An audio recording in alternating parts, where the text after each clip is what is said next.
जब लोग आपसे कहें कि ये तुमसे नहीं होगा, ये तुम्हारे बस का काम नहीं है, और आप वो काम करके दिखा दें, तो जो सेटिस्फैक्शन मिलता है उसे मापा नहीं जा सकता, फिर चाहे वो काम सड़क पार करना ही क्यों ना हो। जिन्हें पब्लिक प्लेसेस में पानी पीने की भी अनुमति नहीं थी, जिन्हें क्लास से बाहर बैठाया जाता था, जिनसे पढ़ाई का अधिकार भी छीनने की कोशिश की गई, जिन्हें प्यास लगने पर ऊंची जाति के लोग आकर के ऊपर से पानी डालकर के पानी पिलाते थे, जिन्हें अनटचेबल माना गया, उन्होंने वो काम किया जो अनटच्ड है, उस स्तर पर कोई पहुंच नहीं सकता।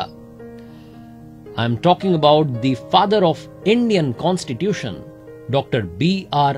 आंबेडकर, डॉक्टर भीमराव रामजी आंबेडकर साहब, जो कि आगे चल करके डॉक्टर बाबा साहेब आंबेडकर नाम से प्रसिद्ध हुए। बचपन में इनके एक टीचर थे महादेव आंबेडकर साहब, जो कि अंबावडे गांव के रहने वाले थे, और बाबा साहेब से उनका खास लगाव था। उनके कहने पर बाबा साहेब ने अपना जो सरनेम था सकपाल वो हटा करके आंबेडकर लगा लिया। डॉक्टर बाबा साहेब आंबेडकर पढ़ने में इतने अच्छे थे, इतनी ज्यादा उनकी रुचि थी, इतना इंटरेस्ट था कि 64 विषयों के मास्टर बने, 9 भाषाओं के जानकार थे। लंदन स्कूल ऑफ इकोनॉमिक्स से जो कोर्स 8 साल में कंप्लीट होता है, उसे 2 साल 3 महीने में उन्होंने पूरा कर लिया था, क्योंकि रोजाना 21-21 घंटे तक पढ़ाई करते थे। कोलंबिया यूनिवर्सिटी ने 2004 में टॉप 100 स्कॉलर्स की एक लिस्ट निकाली थी, जिसमें नंबर 1 पर जिनका नाम था वो हैं डॉक्टर बाबा साहेब आंबेडकर साहब।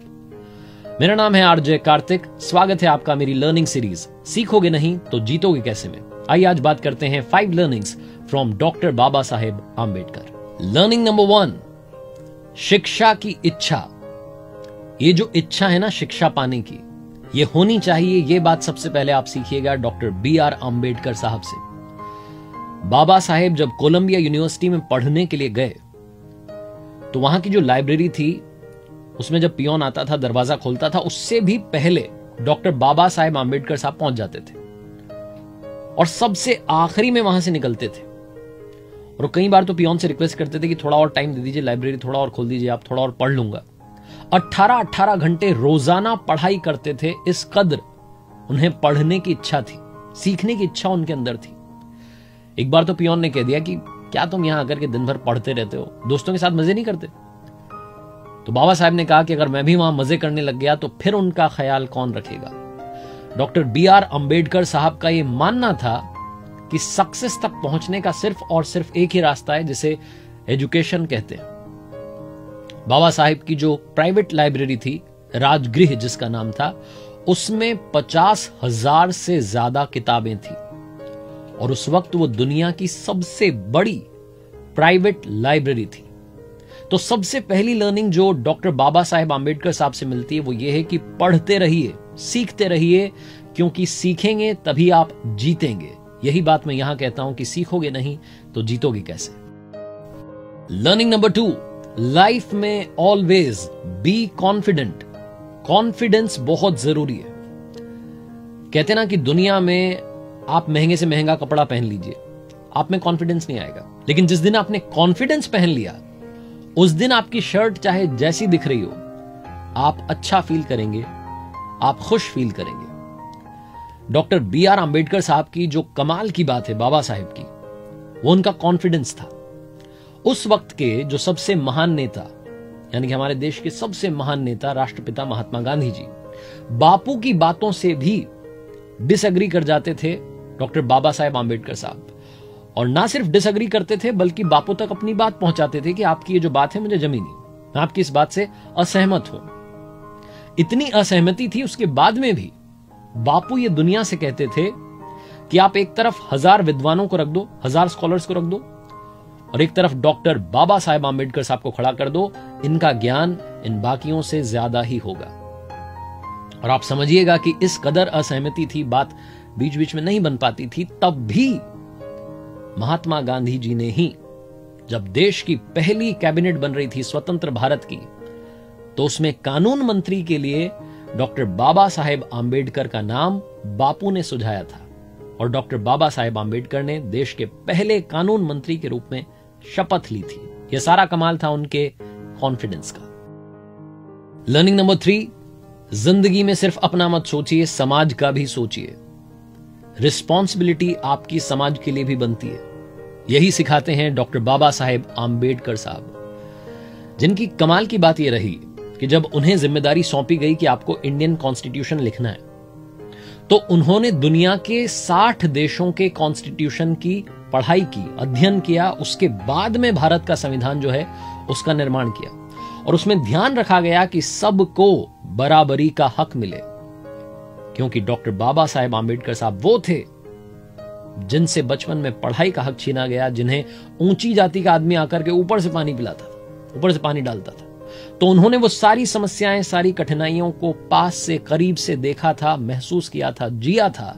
इसलिए वो चाहते थे कि हिंदुस्तान के हर उस आदमी को हर वो अधिकार मिले जो बाकियों के लिए है।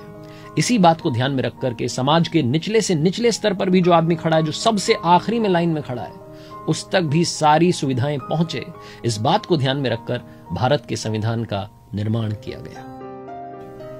लर्निंग नंबर 4, जिंदगी लंबी नहीं होनी चाहिए, महान होनी चाहिए। यह कहा था डॉक्टर बाबा साहेब आम्बेडकर साहब ने। और ये बात अगर आप ध्यान से समझेंगे तो बहुत सारे लोग इस बात पर ध्यान देते हैं कि अभी तो इतने साल बाकी हैं जिंदगी के, अभी तो इतना टाइम बाकी है, मेरे पास बहुत टाइम है। ये बहुत टाइम नहीं है। जिंदगी कितनी लंबी है इस पर ध्यान देना बंद कर दीजिए। आप जिंदगी जी कैसे रहे हैं इस पर ध्यान देना शुरू कीजिए। जिंदगी का पर्पस होना चाहिए, और डॉक्टर बाबा साहेब आम्बेडकर जी का पर्पस था कि समाज के हर आदमी को बराबरी का हक मिले। जो हक उनसे छीना गया, उनसे पढ़ने का हक छीना गया, क्लास के बाहर बैठाया गया, पानी पीने तक का अधिकार उन्हें नहीं था, उन्होंने कोशिश की कि वो पढ़ाई करें, उस पढ़ाई के दम पर इस सिस्टम को बदलें। और सबसे बड़ी बात, उन्होंने बदला भी। उन्हें नहीं मालूम था कि वो आगे चलकर के इंडियन कॉन्स्टिट्यूशन लिखेंगे या देश के पहले कानून मंत्री बनेंगे, लेकिन जो काम वो अच्छे से कर सकते थे उन्होंने किया, ज्ञान प्राप्त किया, और उस ज्ञान से, उस एजुकेशन से सिस्टम को बदलने की कोशिश की, और वो काम करके दिखाया। इसलिए लाइफ कितनी लंबी है इस पर ध्यान देना बंद कीजिए। लाइफ आप कैसे जी रहे हैं, आपका पर्पस क्या है, उस पर ध्यान देना शुरू कीजिए।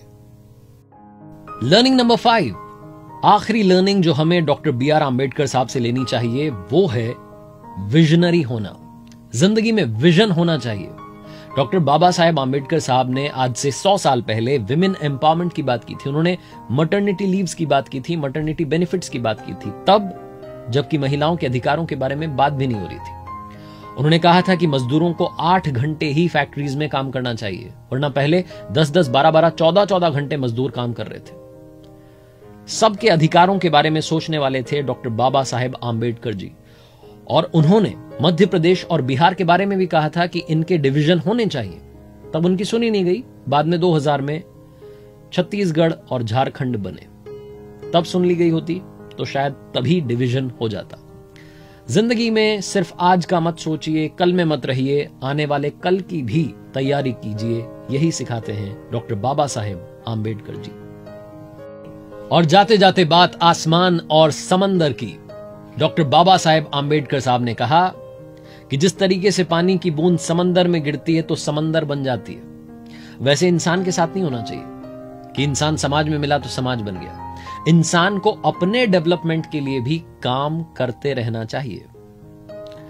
जाते जाते कमाल का फैक्ट, आपने डॉक्टर बाबा साहेब आम्बेडकर जी की जितनी पिक्चर्स देखी होंगी उसमें उन्होंने ब्लू कलर का कोट पहना हुआ है, नीले रंग का। यह नीला रंग बाबा साहेब को बहुत पसंद था, क्योंकि नीला रंग आसमान का होता है, और आसमान दुनिया में सभी के लिए समान होता है, इसीलिए उन्हें नीला रंग बहुत पसंद था। डॉक्टर बाबा साहेब आम्बेडकर जी दुनिया के इकलौते सत्याग्रही हुए जिन्होंने कि पीने के पानी के लिए सत्याग्रह किया था। भारत के संविधान के निर्माता, भारत रत्न डॉक्टर बाबा साहेब आम्बेडकर जी के चरणों में हम सब की ओर से बारंबार वंदन। देखते रहिए मेरे साथ ये नई लर्निंग सीरीज जिसका नाम है सीखोगे नहीं तो जीतोगे कैसे, और देखते रहिए हर सोमवार सुबह 9:30 बजे मेरे साथ एक नई कहानी, मेरे YouTube चैनल, Facebook पेज और Instagram हैंडल पर।